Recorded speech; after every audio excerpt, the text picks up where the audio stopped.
Nak, no. Meron siyang... Ay! Jackie boy! Go away! Out, ha?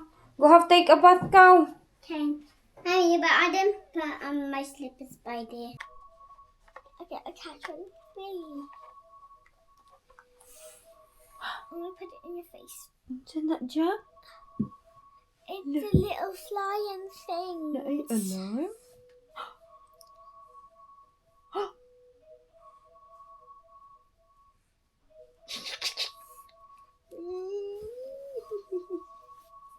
He's happy.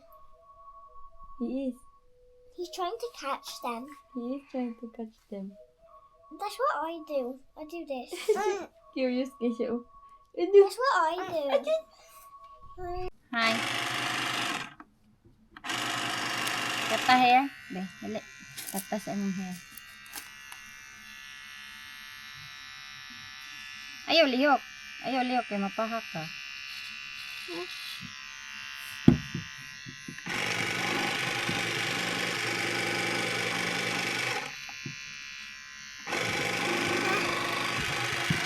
Napahak na. Lihok mang kagod. Hindi.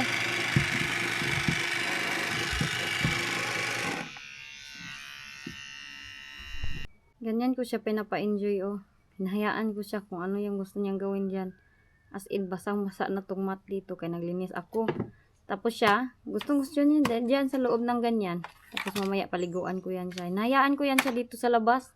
Kaya para ma-immune yung katawan ni Jack. Ano kasi yung pagpapalaki ko kay Jack, Bisaya way ba yung sa amin talaga sa Mindanao, yung lang mga ano-ano. Tapos Bisaya din ito si Jack. Hindi ko siya ini-English. Iwan ko ba, nag-i-English man yan siya sa akin. Oh, di ba? Enjoy na enjoy siya, oh. Yung kamay, oh. Ikot-ikot. Yan siya ka-enjoy. Medyo maliwalas tayo today at hindi ganun ka-perfect yung ating garden. Pero tinatry ko yung aking best na malinis-linis lang natin. Ganito pa rin ang inyong inday kasi pag summer, ganito talaga yung sinusuot ko. Jack! Hi! Mag-hi si Jack, be. Uy! Hala, nagsuka! Hoy! Nagsuka man akong baby. Nagsuka man ito siya. Uy, teka lang. Nagsuka man akong lunglong. Uy. Nagsuka man na. Bisan ko muna to saglit kay nagsuka. Wala na. Dirty na yung dress. Ito dito sa washing machine kay bukas maglalaba na naman ako. Ang ingay ng TV ng mga bata dun sa taas. Lumabas sila nandun, oh. Sama yung kanilang friend. Ay, wala na. Nandun na, oh. Sa kahoy. Ay. Na naman tayo magpuan. I-arrange ko lang itong mga pinambili ko na. Ay, itong scooter. Nandito na naman. Jack, dili magawas na. Daming kuan. Snack. Tapos ito, meron akong noodle. Alam nyo anong naisip ko nung nandun ako sa kulungan? Naisip ko na habang hindi pa okay yung kaso na iba pinasuhan ako. Hindi pa nakapanood yung iba, hindi talaga makarelate kung ano nangyari. Kaya mahaba kasi yung aking mga explanation. So, yung naisip ko noon, hindi pa okay yung aking kaso. Magkakahiwalay talaga kami ng mga bata. Hindi ko sila makakasama dahil ikuan man ko doon, ikulong man ko. Kung nasa isip ko talaga na, I hope magiging okay na lahat. Kasi habang hindi pa okay, ayan o. Hindi ko sila makakasama. Mag-ano-ano kasi yan, mahabang proseso ba? Pero, inasabihan na ako doon na hopefully, mapapabilis nila yung process. Kaya sa akin kasi na case, di ba nga nasabi ko na-shock siya. Na pinapadidik ko pa to siya. Good thing na siya ang naging reason dahil kung wala ito siya, medyo matagal talaga i-process ang lahat-lahat. So, yun. Habang magkasukaso, nagkahiwalay talaga kami.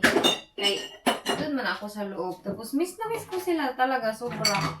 May nabasa akong comment, sabi niya na, I'm crying for you, Inday Elgin. I hope na magiging, strong lang ako. I'm strong kasi sa lahat ng nangyari bitaw. Strong ako, parang, there's a lesson na, binigyan ako ng lesson na kanang, dapat maging strong, dapat huwag padalos-dalos, pag magalit. Bata na nangungubi na naman dito. Ngayon yung kasi mahirap pag makulong tayo. magkakahiwalay talaga sa mga bata. Right? Hindi mo man masasama yung mga bata kahit yung bata na nagdididi, hindi pwede doon. Laoy, habang nandito ako, dadalawin nila ako sa kulungan. Ganun bitaw yung mga isip ko talaga. Yung isip ko is very advanced na. Iniisip ko yung gaya nung pagpunta ko ng Pilipinas nung dinalaw ko si Papa. Yun ang naiisip ko talaga as in na dadalawin nila ako dito, dadalawin. Ganun ang naisip ko. Dadalhin si Jack doon sa akin, magkikita kami ni Jack, ipapadidi ko siya, tapos balik na naman ako sa loob ng kulungan. Kaya magkahiwalay kami. Ano talaga, nag-advance na yung thinking ko. Habang nakahiga ako doon sa kulungan, sa loob, ganito niya kalaki. No. Meron siyang... Ay! Jackie boy! Uy, nabasag yung mga baso. Go away! Kinuha ito at binasag. Yan na, umiyak na. Buti na lang hindi sa tiil niya nakuan. Buti na lang hindi natamaan yung kanyang paa. Hindi na talaga maganda pala itong mga glass. Kaya sobra, nag-o-open na kasi siya. Ino-open niya na ito mga dito, yung mga dito namin. Tapos kinukuha niya ganito kasi yung kinuha niya, ganyan. Tapos inano niya ba? Tinapon niya. Puro pa naman, ay nako. Madami kasi kami mga gamit na puro glass. So ito, ilalagay ko to ng silupin ngayon. Tapos ilagay doon sa glass. Eh baka galawin na naman niya ito. Mag-hoover ako dyan din, Hindi pa nga ako tapos sa akin mga kuan. At least hindi siya natamaan. Yun yung importante. Yung baso, magbibili lang niya. Nakasama ko na sila Jack bitaw. Kay nung nandun ako sa kulungan, ay magkalayo kami. Habang gumugulong ang lahat, habang pinaplastic ang lahat, nagkalayo kami ng aking mga anak. So, hindi talaga easy. Na, okay lang na magkalayo dahil nagbakasyon pa Pinas. Pero yung magkalayo na dahil nakulong or as in, hindi siya magandang reason dahil nakulong ako, magkalayo kami. Hindi maganda sa heart, hindi ka comfortable, hindi kagaya ng umuwi ako ng Pilipinas. Alam ko kasi na okay sila, di ba? Tapos si Jack kasama ko nung uwi ako ng Pilipinas. Nung nakulong ako, hindi ko siya makita, wala akong makita kaya wala mang bintana doon. Ang kausap ko doon, iniduro lang at saka yung ceiling. Kaya parang isang ganito lang siya tapos may isang iniduro na ganyan. Doon ka mag-CR, may isang libre na tissue nandun sa giliran. So naka-CR ako doon. Kaya hindi ko na talaga mapigilan. Sabi ko mag-CR talaga ako. Medyo matagal pa talaga itong mga inaasikaso ng mga lawyer na kailangan nilang mga type-type. Kaya very complicated. Uy, akalang iba, content ko lang, joke ko lang daw. Kaya para daw magtaas yung aking engagement at mga views. Huy, hindi gid ako maggawa-gawa ng kwento ay. Kung ganito, magpakahiya-kahiya ako sa aking self na sabihin ko sa inyo nakulong ako kahit hindi ko ganyan mansa-mansahan yung aking pangalan na nakulong ako. Pero nakulong kasi ako kaya sinasabi ko ito dito, hindi mo na ako magawa-gawa lang ng kwento na hindi talaga nangyari ba kay na abnormal na ako para ganyan lang. Okay naman na ako. Okay na talaga ako na kutinto ako sa aking buhay. Ganun bitaw. Pero hindi natin maiwasan sometimes talaga na dumating naman yun. Nangyari. Kailangan ko dito siya manuhin. Okay. Grabe yung mansya. Anuhin ko na lang to dito. Ayan, linisin ko na lang talaga ito lahat kay si Jackie Boy. Dito ko ilagay. Kaya may lagayan man kami dito ng mga glass. Kaso lang, baka galawin niya man dyan. Ay, naku, saan ko to ilagay? One of your glass broke. Huh? Will you not step on that one, please? I just washed that.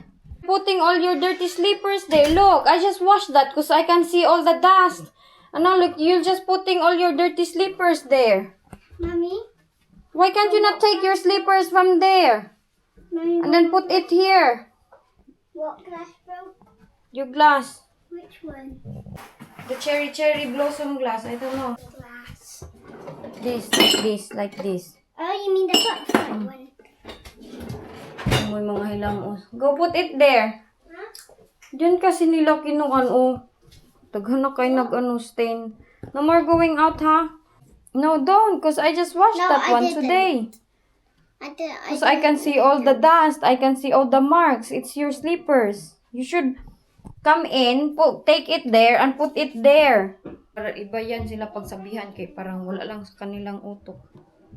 Hindi sila super pasaway talaga. Yan lang, mga kanang mga initiative, bitaw, wala sila mga ganyan-ganyan. Kaya hihirapan ako. Lalo na pag maglinis ako, wala yan silang initiative. Ay, dapat tulungan natin si mami. Wala, titignan ka lang. Kailangan mo pa silang sabihan. Everyday, repeat and repeat ako sa aking self. Mamaya ko na yan tapusin dyan. O, tignan nyo, o. Yan. Gawa nila yan. Ilang beses ako kailangan maglinis-linis isang araw kay ay, pag may mga bata, di natin talaga maiwasan dyan. And I'm trying my best. Lang yan, noodles. Oy, ito na lang yung aking hugasan o tsaka itong mga toothbrush nila. Kailangan ko silang paliguan ngayon doon sa taas. Pagod na yung aking katawan but never surrender in dying. Hindi na tayo magreklamo kay magalit naman sila. Magreklamo tayo na hindi daw, dahil hindi lang daw tinulungan. Nag-uwi-uwi, napunsan ng kulungan.